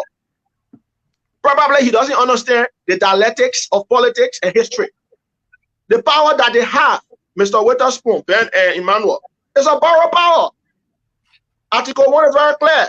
At any given time, the people reserve the right to take their power back. How can they do it? They can do it through impeachment. They can do it through protests if they want to. The president himself can resign based on public pressure. There are many ways to do it. So protest is a permissible doctrine in the context of constitutional law and politics. And they can also do it through the bags, right? Come again? They can also do that through voting, through the ballot bag. Exactly. They can also do that through voting. Thank you, Mr. Witherspoon. Yes. So there are many ways to do it. Look at what is happening in Malay today. I gave you few instances or references. Look at Malay. The people came out. Look at Zimbabwe. When the people came out, Robert Mugabe had to leave. Look at Gambia. When the people came out, Yahya Jammeh had to leave. Look at Sudan. When the people came out, Omar al-Bashir had to leave. Look at what happened in the Arab Spring. So nobody undermines the people's power. The people's power is greater than those in power. We all agree on that. The power of the people is the power of the government. We understand that. Right. But let's talk about the strength of your protest as scheduled. You think your protest will draw the crowd, though? It is up to the leadership of the CPP. They are calling for the protest. I'm just joining the CPP in solidarity. Okay. When I was leading the protest of the Bring Back Our Money, I myself, Martin K. and Kollie, was in the trenches. I was mobilizing from West Point to Clarendon, from Clarendon to Doe Community, from Doe Community to Soniwe. I myself, as a student leader, I had a group of militants, and we're moving from community to community, providing the messages why the people should come out and protest. I haven't really seen that from the angle of the CPP in terms of mobilization. I think the mobilization process is very weak, I must admit. So now I'm going to allow Ben now to jump in with his question on that note, because you just make a good point. Let's give Ben the chance to jump in with his question. So that's the point you want me to carry here. Okay. Hey, listen, you said it. You said exactly what I was going. So you wanted to tell me about mobilization, the issue of mobilization. Don't mind, Martin. Martin, let me say this. And again, thank you for appearing. I mean, I think you never disappoint. When you're on these shows. My question is, and it also has to do with the protest, but it's a larger component to the opposition as a whole. All of what you're talking about here, you outline the issue of the misrule, the fact that the government is not doing what the government is supposed to do, that the president is not upholding the things that he's supposed to uphold. What is your comfort level with the opposition, the current opposition as it stands? Do you believe that this composition of the opposition as it stands, right, in regards to the CPP, do you believe this composition has what it takes to take on the Weah administration? I will answer this question two ways. I will say yes, no. Let me begin with the yes. Quite frankly, Ben, we have to be very honest with such a conversation, because at the end of the day, it is about people, it is about the country and the interests of the republic. The CPP, if you give me an option, say choose between CPP and CDC, I would choose the CPP. The CPP is more organized. The CPP is more responsible. There are a lot of visionary leaders, and I want you to underscore the word a lot. Not all. Right? Yeah, not all. Not all. I want to be clear, because there are some people in the CPP is all about interest and greed, and this is leading to disintegration in the CPP. And that's the part two. That's the part two. Listen, man. I beg you. Don't answer the question. Can we make that to be the part two to come? Yeah, if you give Martin chance, he will go into deep. And we will not get that whole tonight. I'm following the drift. Because what I'm about to go into now is dialectics. Yeah, it's dialectics. I'm about to analyze the situation using dialectical materialism. The three principles. And that's why I know. Listen, I know the guy. I know him very well. We all agree that Martin will come next Saturday. Discuss more politics. If all goes well, Mr. Kollie, can we have you back on Saturday? We got a lot of subtopics that we didn't reach to. Yeah, please. If you can, we please have you back next Saturday. We'll be in a position to just go through and get ourselves again and have this. But let the Liberian people ask you a question. They've been following you, they've been reading you, on the Facebook, looking at your podcast, listen to you. Let's give them a chance to ask you some questions, please. And those of us in the diaspora, you can reach out at 231-77-000-1075. If you want to catch up on WhatsApp, 231-77-000-1075. Please, my Liberian people, y'all please call in. We got Martin K. and Kollie on the hot seat.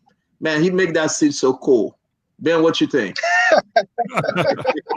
Okay, now we go to the phone lines. Call us on 0777-771075. If you're listening to us here, 0777-771075, 0555-1075. Again, 0555-1075. Please, when you call, let's go to the point because we don't have 30 seconds. 30 seconds. Okay, let's get this caller. Good evening. Yes, good evening. Yes, sir. Your name, where you calling us from? Thank you very much. Let me say good evening to the Water Spoon and being alongside with the studio guest in extension in person of Martin K. and Kollie. By the way, go to the point. Yeah, I'm here. I'm Greg calling you from Town. Go ahead, Greg. I follow Martin very well, both the podcast, his Facebook post, and that of the interview of today. I didn't expect any other things to come from Martin. Exactly what he said. Or such a when it comes to the pathologist in Liberia, it really does for us. And let me say thank you to Martin for his discussing the so far. All right. Because Thank you, sir. Let me take the next caller. Thank you. Good evening. Sorry, sir. Thank you. Thank you. We have to go to the international. Good evening. Hello. Good evening. You hear my brother Martin, Kollie. That man gotta be for Lofa. He got to be for Lofa. What is your name? I just want to. My name is Patience. Go ahead, Patience. I just want to thank the young brother for coming on, and these are the kind of people that like. Patient, you didn't tell where you calling from. Oh. I am calling from the U.S. Maryland. Go ahead. Okay, I just want to thank the young brother Martin. I like his intelligence. I can tell he got to have some kind of lo-fi in him because he's as smart as we are. And I just want to appreciate you. Continue the good work. And one day I hope that you stand up for Liberia and make impact on the young people. You are the type of people that young people need to look up to. All right, thank you. So keep on the good work and thank you for the knowledge. Thank you, Patient. Let's go to the next caller. Good evening. Good evening, my brother. Your name, where you calling us from? Yes, I'm Brother Jerry. I'm calling for district number 6. Brother Jerry. Anybody can be Brother Jerry. What's your full name? Yes, I'm Jerry G. Go ahead, Jerry G. Thank you, my brother. Let me say good evening to Brother Mountain. I have now seen any brilliant Liberians,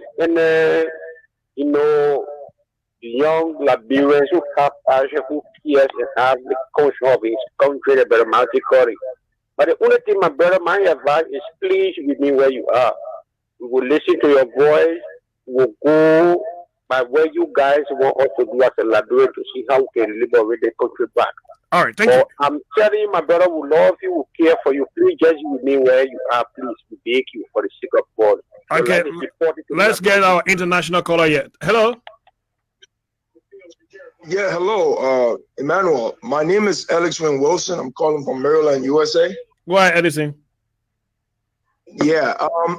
First of all, I'd just like to say thank you to Mr. Kollie for being a guest on your show, and I really enjoy his analysis and everything he's doing.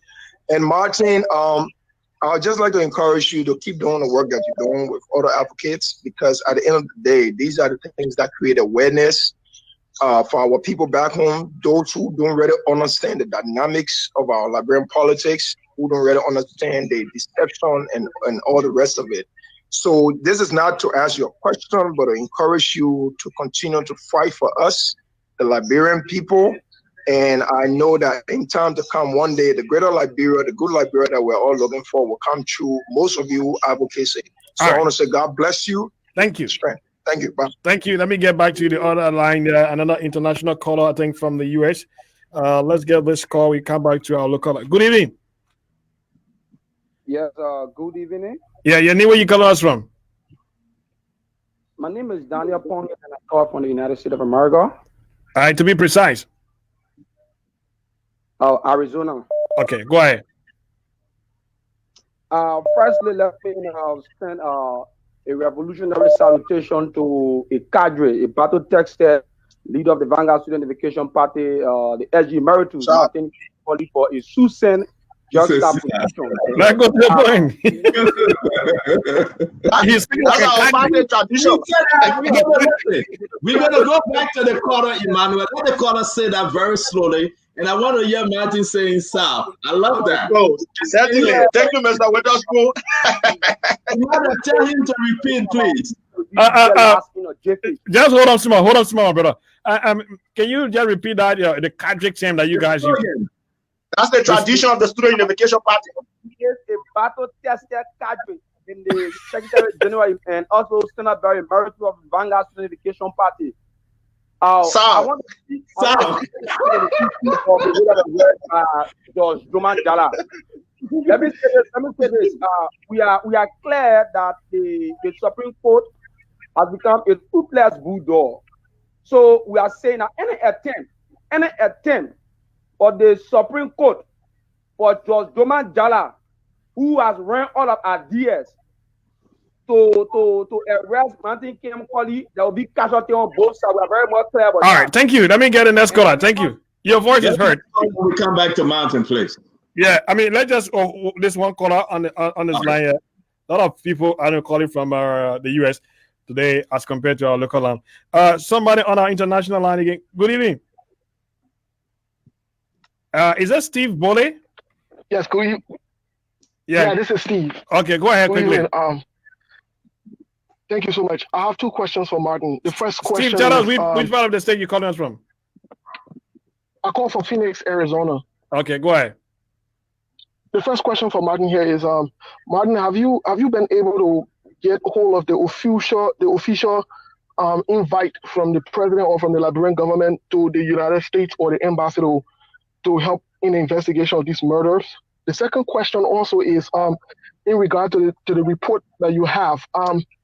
Does it have an international component in relations to donor funds that were allocated that were misappropriated or misused?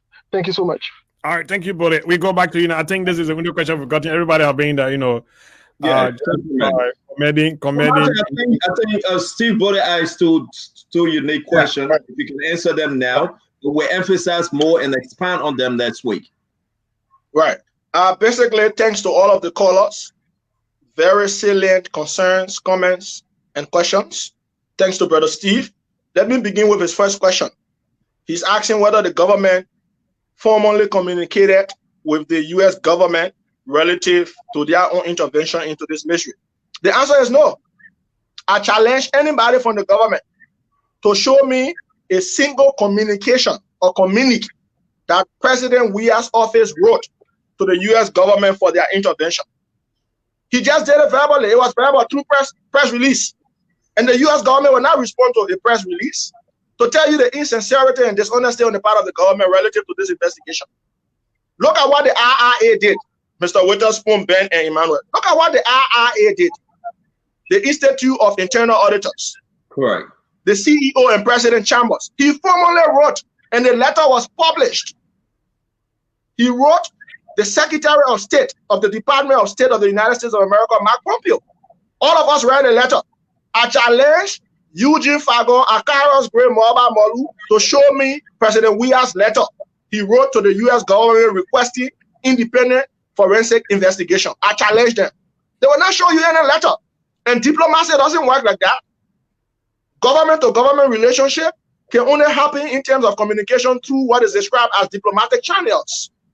And diplomatic channels are you just speculating, or it's just a probability? Do you really know whether or not he officially ordered the Minister of Information to send a communication to the United States government? Or are you just saying he didn't? Do you have? He didn't. I can tell you for a fact, Mr. Witherspoon, he didn't. It was just done through press statement, press release. And the U.S. government will not respond to a mere press release from MICAT. Because the IRA wanted the U.S. intervention, President Chambers had to write the Secretary of State formally, and it was published on the websites of various news organs. So had the president written the U.S. government Mountain, please, for their intervention. Mr. Kollie, I know we're going to have a round 2 on this next Saturday, but we have seen sometimes leaders verbally call for intervention. Verbally. In the heat of the situation, they do. So you cannot dispute that, though. No, in the case of the 16 billion protest, the government also wrote the U.S. government, and we saw the letter. Why we cannot see the other letter? Ask them for the letter, Mr. Witherspoon. I challenge them to produce the letter they wrote to the U.S. government for their intervention. I challenge them. And there's something else and there's something else I want to also highlight.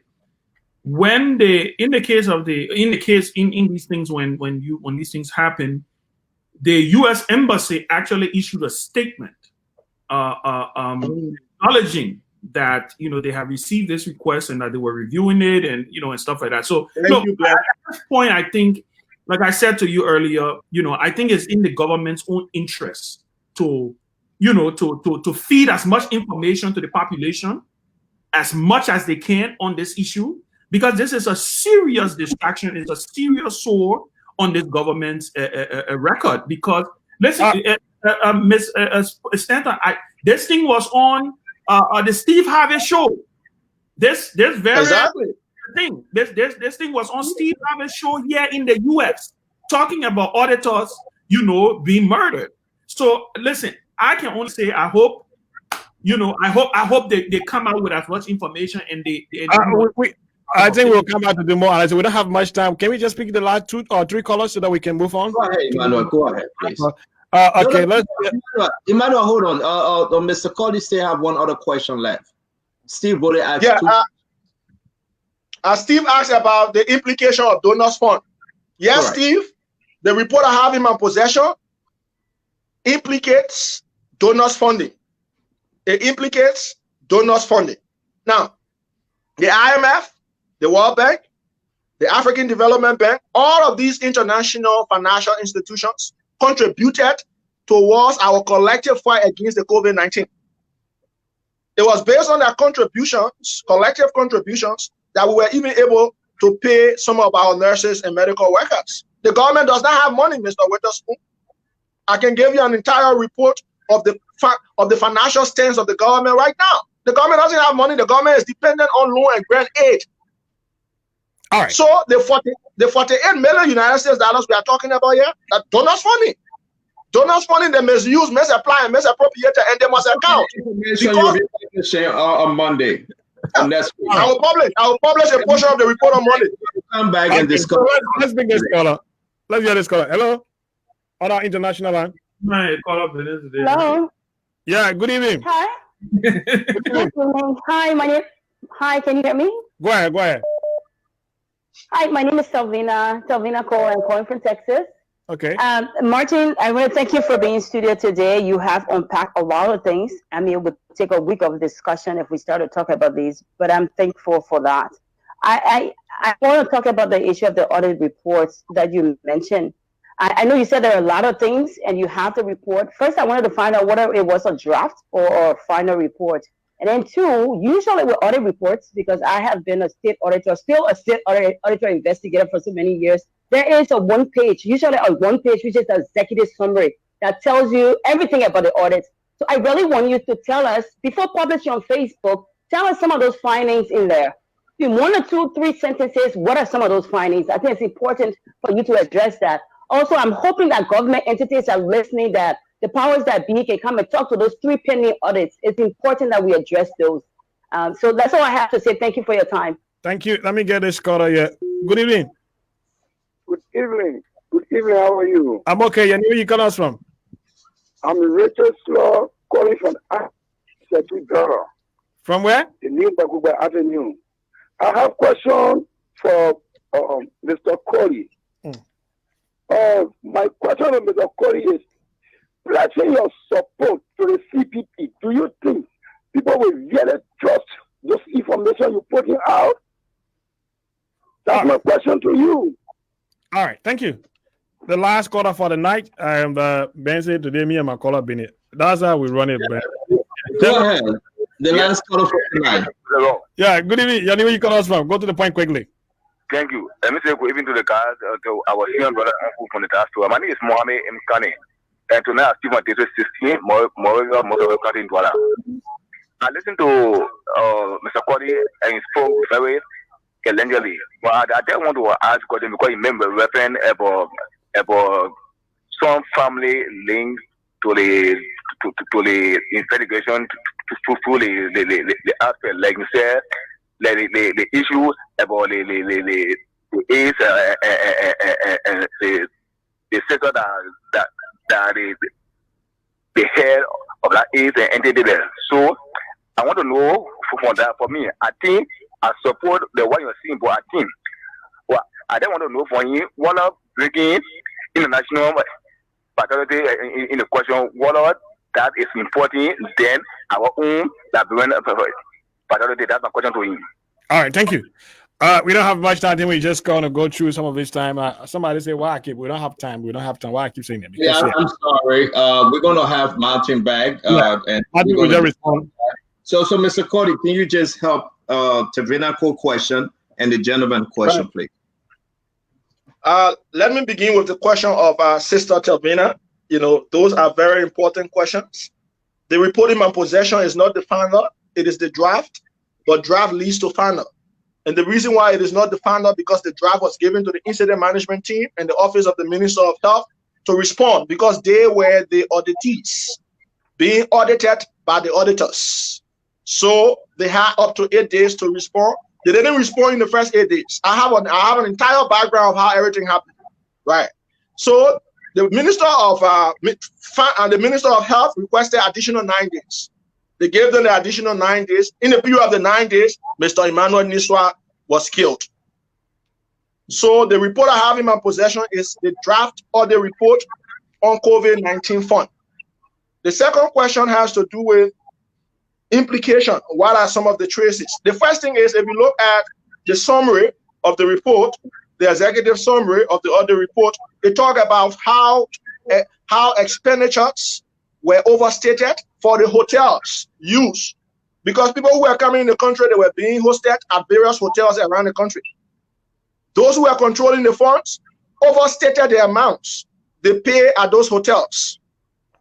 Right, that's one of the instances in the report. But like I said, I will release the report as of Monday because I want the people to have the clear facts. As of Monday, I will begin to release the report. Another caller talk about why am I supporting CPP?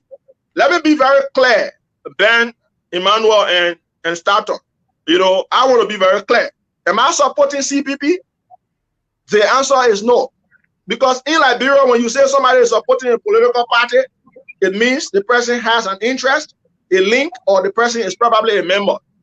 I am now a member of any political party. I'm saying, for the sake of the national interest, I am joining the CPP in solidarity as they carry out a nationwide protest as of the 28th of October. Let my position be very clear. Even when CDC was in the opposition, Brother Ben can remember, at that time he was chairman, the youngest chairman in the history of the political history of Liberia. He was chairman. He saw my alignment of the CDC when CDC was in the opposition. They had protests and we participated. We joined them in solidarity. Today I'm doing the same thing. Why do they have a problem with me joining CPP in solidarity for a nationwide protest? Probably they need to read dialectics. They need to read Marxist, Leninist principle and philosophy relative to solidarity in support. But because they haven't read these theories and principles, they will not understand why I'm joining the CPP in solidarity. But we'll keep it for Saturday for me to explain the dialectical link. The next question, somebody said, why international pathologists? There are a few reasons why international pathologists. Martin Kollie is not disqualifying the local pathologists. No, don't get me wrong. There are dozens and hundreds of qualified and competent medical doctors in the country. We also have a number of specialists like Dr. Kollie, Dr. Pate. I'm not disqualifying them. They are professional people.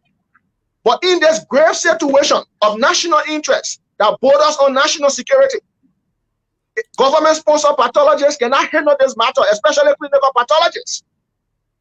So for the sake of credibility, for the sake of independence, for the sake of non-interference, for the sake of impeccability, transparency, and translucency, we need international independent pathologists to investigate the measure of the death of those 4 auditors.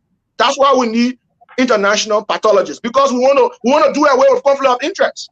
In this matter, there should be zero tolerance for conflict of interest. And this is what I'm pushing as an activist. Because the family has doubt. Family members, they have doubt about the involvement of the government in this investigation. The government is a prime suspect. So let's invite international pathologists to tell us what actually happened through an autopsy. That's my argument right there.